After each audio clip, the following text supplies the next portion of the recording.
Hi welcome back to my channel. మళ్ళీ ఒక 1 week తర్వాత అయితే నేను వెంటనే అప్పుడు అప్డేట్ ఇస్తా అన్నా, కానీ 1 వీక్ పట్టిందండి. నాకు ఈ మొక్కలు మళ్ళీ ఇటు షిఫ్ట్ చేయడానికి నేను వీళ్ళని మాట్లాడుకున్నా అనమాట. పెట్టేది వాళ్ళే, ఇటు నుంచి ఇటు షిఫ్ట్ చేసేది వీళ్ళే అనమాట. సో కొంచెం లేట్ అయిందనమాట. సో అదిగాక వర్షాలు పడినాయి. వర్షాలకి మట్టి మొత్తం బ్యాగ్స్ అయితే హెవీ వెయిట్ అయిపోయినాయి అనమాట. డైలీ వర్షం పడుతుంది. పాపం వీళ్ళని పిలుద్దాము అనుకుంటే వర్షం పడుతుంది అనమాట. ఎవరైనా వర్క్ చేసినా చేయకపోయినా సరే ఎవరిదైనా కష్టమేనండి. నాకే పిలవాలి అని అనిపించలేదు అనమాట. చాలా వెయిట్ ఉంటాయి నాకు తెలుసు అవి. సో అందుకని నేను డిలే చేస్తూ ఇప్పుడైతే కుదిరింది. మేము ఈలోపు పైన ఫెన్సింగ్ వేసేయమని చెప్పామన్నమాట. కానీ ఫెన్సింగ్ వేస్తే మొక్కలు పెట్టడానికి ఉండదంట. ఫెన్సింగ్ ఏంటంటే అది మెజర్మెంట్ ప్రకారం టైట్గా లాగి వాళ్ళు చెయ్యాలంట. అది ఎక్కడ లూజ్ వచ్చినా సరే మొత్తం స్పాయిల్ అయిపోయిద్ది. ముందు మీరు మొక్కలైతే పెట్టించుకోండి. ఫెన్సింగ్ అయిన తర్వాత పెట్టడానికి చాలా టఫ్ అయ్యిద్దండి, ఎక్కడ అసలు స్కోప్ ఉండదు అని చెప్పారు. సరే అని లాస్ట్ టైము ఇది చూడండి, 2-3 ఎనఫ్, మ్యాక్సిమం 4 మెంబర్స్ ఇది ఎనఫ్. ఇటు పైకి ఎత్తి అటు నుంచి పెట్టేశారనమాట. ఇప్పుడు చూడండి పాపం అది తీయడానికి ఎంత కష్టపడుతున్నారు. ఆ ప్రాసెస్లో బ్యాగ్ అయితే చిరిగిపోయిందనమాట. సో నేను యాక్చువల్లీ డబల్ వేద్దామని చెప్పి నేను ఆల్రెడీ గ్రో బ్యాగ్స్ అయితే తెప్పించాను, 2x2 అనమాట ఇవి.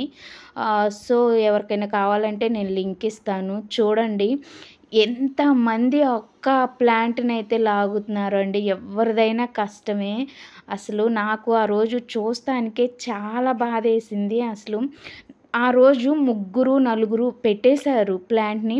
ఈరోజు చూడండి 6 మెంబర్స్కి అది లెగవట్లేదు. అంటే వెయిట్ తడిచిపోయిందండి. బాగా వర్షాలు పడుతున్నాయి కదా, మట్టి అంతా తడిచింది బాగా. అసలు ఎంత బరువైనాయి అంటే అప్పటికి 2 డేస్ బాగా ఎండ వచ్చిన తర్వాతే నేను మళ్ళీ వాళ్ళని పిలిపించాను అనమాట. ప్లాంట్స్కి ఎటువంటి వాటర్ పెట్టకుండా పిలిపించాను. కానీ ఎంత వెయిట్ అయినాయి అంటే అంత వెయిట్ అయినాయి. ఆ ప్రాసెస్లో కొన్ని బ్యాగ్స్ కూడా ఆ హెవీ వెయిట్ మొయ్యలేక నేనైతే ముందుగానే అనుకున్న ఈ హెవీ వెయిట్కి ఇవి కొన్ని అయితే చిరుగుతాయేమో అని. ఎందుకైనా సేఫ్ సైడ్ అని చెప్పి 2 బ్యాగ్స్ అయితే తెప్పించి ఉంచేశాను. సో ఒకటి ఇలా యూజ్ అయిందనమాట. ఇది చిరిగింది వెయిట్కి. సో దానికి ఇక అదంతా తీయకుండా నేను దాన్ని అలానే ఉంచేసి ఇంకోటి దాని లోపలికి తొడిగేయండి అని చెప్పి ఇచ్చానమాట. సో దానికి వాళ్ళు అలా పెట్టేస్తున్నారు. కానీ ఏదైనా ప్రాపర్గా అండి, మనం ఒకటి చెయ్యాలి అనుకున్నప్పుడు దానికి ముందు బ్లైండ్గా అసలు వెళ్ళిపోకూడదు అనమాట. చెయ్యాలి అనుకున్నప్పుడు ఆలోచించకుండా అస్సలు చేయకూడదు. దానికి best example నేనేనమాట.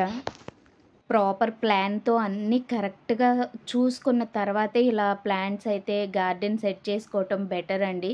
This is my best opinion and best suggestion కూడా. ఎందుకంటే ఇప్పుడు చూస్తున్నారు కదా, ఖర్చుకి ఖర్చు, పనికి పని. నాకైతే ఈ వర్కేమో కానీ నాకైతే వైరల్ ఫీవర్ కూడా వచ్చేసింది అనమాట. ఇది వర్క్ ఎక్కువైపోయిందండి అసలు బాగా. That dust. అసలు మళ్ళీ ఈ ప్లాంట్స్ కోసం పక్క మిద్దె మీదకి ఎవ్రీడే నేను వెళ్ళలేను. అదొక ఫీలింగ్ అనమాట. ప్లాంట్స్ ఎలా ఉన్నాయో ఏంటో అనేది అదొకటి. సో మన మిద్దె మీదకి వచ్చినంత ఫ్రీగా మనం పక్క మిద్దె మీదకి, మన మిద్దె మీదకైతే డైలీ 2-3 టైమ్స్ అన్న పోయి ప్లాంట్స్ని చూసుకుంటాము. అదే పక్క మిద్దె మీదకి అన్నిసార్లు వెళ్ళాలంటే అస్సలు అవ్వదన్నమాట. సో అది ఈ ఫ్లోరింగ్ లాగించడము, ఈ ఫెన్సింగ్ వేయించడం, ఇవన్నీ అసలు ముందే చూసుకోవాలండి. సో నేనేంటంటే కొన్నే పెడదాం అనుకున్న దాన్ని ఒక మొక్క అని అలా మిద్దె మొత్తం అయిపోయినాయి అనమాట. సో నేను మొత్తం స్టాండ్స్ ఈసారి అన్నీ చాలా పర్ఫెక్ట్గా అయితే చేయించుకుంటున్నామండి. అసలు ఇబ్బంది లేకుండా పెద్ద ప్లాంట్స్ మొత్తం ఒక దరికైతే పెట్టేపిస్తున్నాను ముందుగానే. మళ్ళీ ఫెన్సింగ్ వాళ్ళకి ప్లేస్ కావాలి అని ముందే చెప్పారనమాట. అందుకని నేను ఇంకా సో అటు నుంచి ఇటు షిఫ్ట్ చేసేయండి ఫస్ట్. కానీ షిఫ్ట్ చేసినా సరే అవేంటంటే ఎక్కడ పెట్టాలో అక్కడే పెట్టించాననమాట. పెద్ద ప్లాంట్స్ అన్నీ ఒక ఎండ్‌కి పెట్టించాను.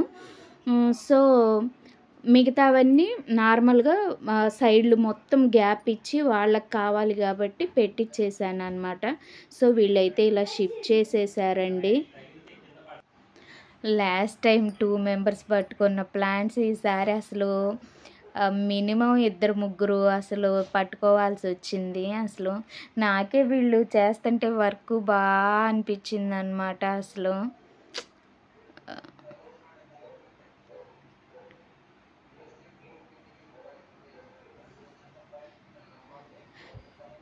మనకేమో సాయిల్ పొడిగా ఉన్నప్పుడు ఒక వెయిట్ ఉంటదండి. తడిచినప్పుడు ఒక వెయిట్ ఉంటది. తడిచినప్పుడు డబుల్ వెయిట్ అనమాట.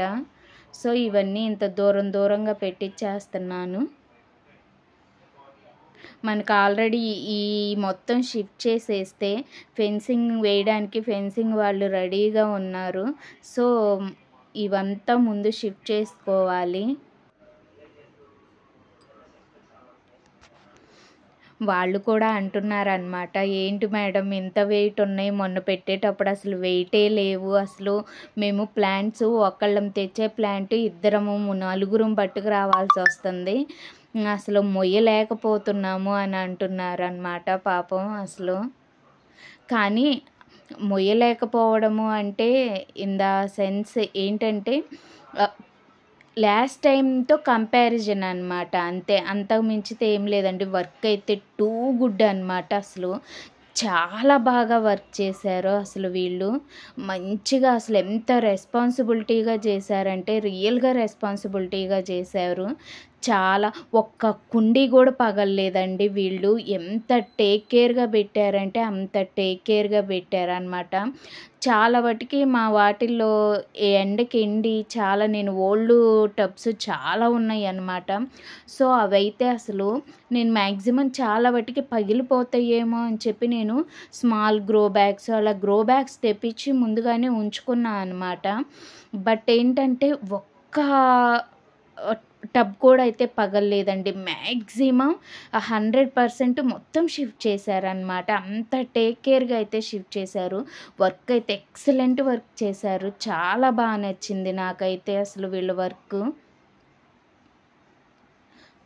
ప్లాంట్స్ అయితే దూరంగా పెట్టించినా సరే ఎక్కడ పెట్టాలో అక్కడ తర్వాత మనం ఏవి మళ్ళీ మనం మొయ్యకుండా అలా వెనక్కి జరుపుకోవచ్చు అన్న సెన్స్లో నేనేంటంటే దగ్గరుంటే ఏ ప్లాంట్ ఎక్కడ పెట్టాలి అనేది పెట్టించుకున్నాను అనమాట.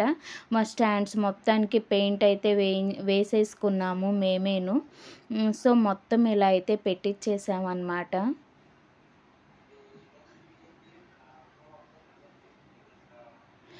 పెద్ద ప్లాంట్స్ అన్నీ ఒక సైడ్కే పెట్టిస్తున్నామండి.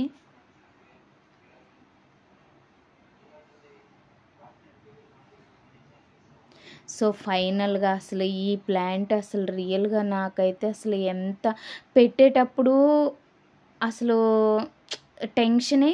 ఇటు సైడు మళ్ళీ షిఫ్ట్ చేసేటప్పుడు టెన్షనేనమాట అండి. డ్రాగన్ అది ఇరిగితే ఇరిగింది, లేకపోతే లేదు అండి. అసలు పెట్టద్దు, వదిలేయండి, అవి స్టెమ్స్ బతుకుతాయి, మీకు అవ్వకపోతే వదిలేయండి అని చెప్పాను. ఎందుకంటే ముళ్ళు అసలు మామూలుగా గుచ్చుకోవండి. డ్రాగన్ ముళ్ళు అయితే అసలు భయంకరంగా గుచ్చుకుంటాయి అన్నమాట.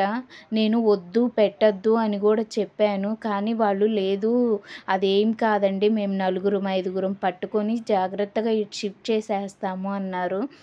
బై లక్ మొత్తం ఎక్కడ స్టెమ్ కూడా ఇరగలేదండి. మొత్తం షిఫ్ట్ చేశారు ఇటు పక్కకి. అసలు రియల్గా అసలు నేనే ఇంకా వద్దు అని చెప్తున్నా కూడా పాపం వీళ్ళు చేస్తాం మేడం, ఏం కాదు, ఏ ప్లాంటు పోదు, ఏం అవ్వవు అని చెప్పి భలే చేశారండి వర్క్ అయితే. అసలు చాలా బాగా చేశారు. సో, మొత్తానికైతే డ్రాగన్ అయితే షిఫ్ట్ చేసేసారనమాట. నేను కొన్ని క్రేపర్స్ పెట్టేవి ఉన్నాయి, అవి ఎగ్జాక్ట్ పోల్స్ దగ్గరే పెట్టించుకున్నాను. సో, మొత్తం ఫైనల్గా అయితే ప్లాంట్స్ అన్నీ ఇటు షిఫ్ట్ చేశారండి. చూడండి. ఇక నేను వీళ్ళు చాయ్ బిస్కెట్స్ అయితే ఇచ్చాననమాట. చాయ్ పెట్టిచ్చేసి బిస్కెట్స్ కూడా తినండి అని చెప్పి ఇచ్చాను. సో, ప్లాంట్స్ అన్నీ షిఫ్ట్ చేశాక కొంచెం రిలాక్స్ మోడ్‌లోకొచ్చారు. అసలు నాకైతే వాళ్ళ వర్క్ అయితే భలే నచ్చిందసలు. మా వారైతే మంచి రిలాక్సేషన్‌లో ఉన్నారు. సో, వాళ్ళే మొత్తం నీట్‌గా కడిగేశారనమాట. ఒక పక్క వర్షం మబ్బు పట్టింది. లే అసలు ఇది చెప్పాను కదండీ మీకు స్టార్టింగ్‌లో ఎంత రెస్పాన్సిబిలిటీగా వర్క్ చేశారంటే, అంత రెస్పాన్సిబిలిటీగా వర్క్ చేశారు. అసలు చాలా మంచి వర్కర్స్ అండి. రియల్‌గా నేను వదిలేయండి అన్నా గూడా మా పని మేము నీట్‌గా చెయ్యాలి అని చెప్పి నీట్‌గా చేశారు. చూడండి పైన మేఘాలు ఎలా పట్టినాయో. వర్షం పడుతది వదిలేయండి, ఏం కాదండి, అదంతా కిందకెళ్ళిపోతది. మొత్తం అంతా ఏం లేవు కదా! ఇంకా ఆ మట్టి వదిలేయండి అని చెప్పాను నేను. లేదు మేడం, మాట రాకూడదు అని చెప్పి మొత్తం చేశారు. మేము ఒప్పుకున్న పని ఒప్పుకున్నట్టే చేసెళ్తాము అని చెప్పి. సరే ఇక చీపుర్లతో అవ్వదులే మీకు అని చెప్పి నేను వైపర్ అయితే ఇచ్చాననమాట. దాంతో అయితే మంచిగా లాగొచ్చు, వాళ్ళకి కూడా ఈజీగా ఉండిద్దని. సో, మొత్తం ఇక ఊడ్చేశారు. పైపు పెట్టి కడుగుతున్నారనమాట. మనం మంచిగా మనకి ఎంత నీట్‌గా అయితే పక్క మిద్ది మీద పర్మిషన్ ఇచ్చారో, మనం కూడా హ్యాండ్ ఓవర్ చేసేటప్పుడు అంతే రెస్పాన్సిబిలిటీగా వీళ్ళు కడగపోతే రేపు మార్నింగ్ మేము చేసుకుందాం అనుకున్నాం ఈ వర్కు. కానీ వాళ్ళే ఫైనల్‌గా మేమే చేస్తామండి ఇది కూడా అని చెప్పి మొత్తం చేశారు. మనకి ఎలా వాళ్ళ మిద్దే మనకి ఇచ్చినప్పుడు మనం కూడా యాజ్ ఇట్ ఈజ్ వాళ్ళది ఎలా ఉందో అలానే ఇచ్చేయాలి. అది రియల్‌గా అది ధర్మం ఇక అంతే. ఇంకొకసారి మనకి నో అని చెప్పకూడదు ఏదైనా సరే అన్నట్టు ఉండాలి గానీ, బాబోయ్ వీళ్ళకా అన్నట్టు ఉండకూడదండి ఏదైనా సరే. సో, నేను అంతే రెస్పాన్సిబిలిటీగా నీట్‌గా మాకైతే ఎలా ఇచ్చారో అలా ఇచ్చా. వర్షం అయితే పెద్దగా బీభత్సంగా పడింది.